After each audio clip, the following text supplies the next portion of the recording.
Hey guys, welcome back. Today I'm switching over to some rap and looking at Music's Be Murdered by Eminem. I do own the deluxe edition, but I won't be looking at the uh, 16 tracks that are included on it today. Uh, but maybe another time. I feel this album had some great moments, but I won't say it is one of his best albums to date. I feel there are some I really did enjoy and had some great energy. Now, let's go and hop in it.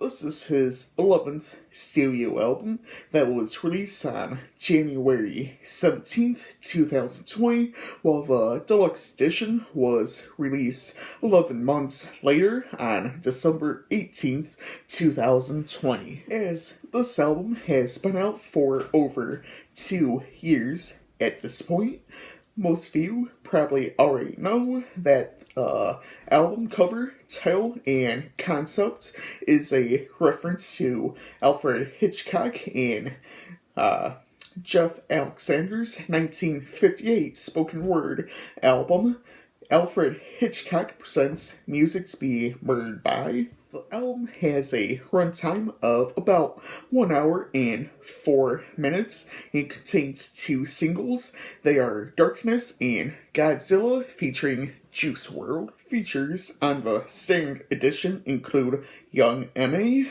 Race to 5'9", White Gold, Ed Sheeran, Juice WRLD, Skylar Grey, Black Thought, Q-Tip, Danon, Anderson .Paak, Don Toliver, King Crooked, and Joel Ortiz.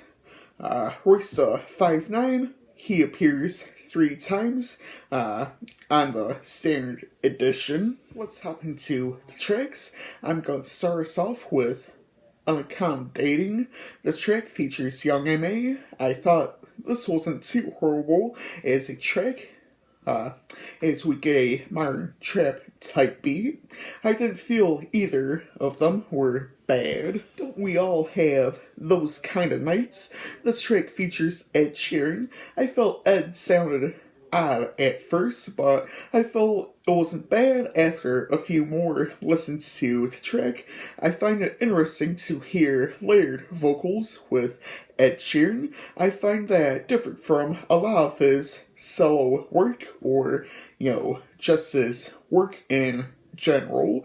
Overall, I didn't find the tracks have bad rap. Godzilla is one of my favorites off the album. It is an interesting track overall. Eminem kills it with his third verse on the track. For his third verse, he raps 10.65 syllables per second, or 300 words in 30 seconds. He surpassed his own records, which were on the Nicki Minaj track, Majesty, which also features Labyrinth, and his own song, Rap God. He raps 10.3 syllables per second on Majesty and 9.6 syllables per second on Rap God. Now, that's pretty cool. Anyways, moving on. This track features the late Juice WRLD, who passed away the month before in December 2019. This is his first posthumous track he's been on. Overall, I feel it was a great track. The instrumental was interesting, which makes a memorable track to me. I thought Juice WRLD had some decent vocals. I loved the raps on the track. I thought the third verse specifically was insane with how fast Eminem raps. I feel Darkness was an interesting take on a tragedy in reference to the 2017 Las Vegas shooting. In a way, I feel it's supposed to be take on gun control or gun violence. At other times in lyrics, it may be about Eminem getting nervous about a performance as he's getting ready to go on stage and perform in front of, all these people. March was another interesting track. I feel it was another interesting track type beat as well.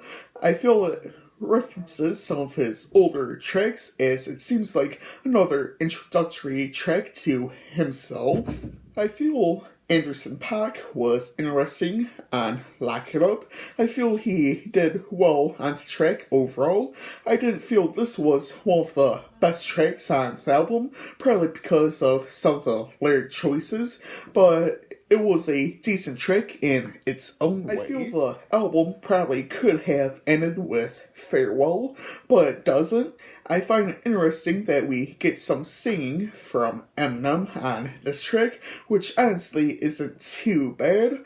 I wasn't really sure how to feel about it at first, but I didn't feel like it was too horrible. We close out the album with Alfred Outro. This is practically a sample from his 1958 album. I didn't think it was a bad way to end the album, and practically exactly the same way as Alfred's album ended when, it was released in 1958. My favorite tracks include Darkness, Farewell, and Godzilla featuring Juice WRLD.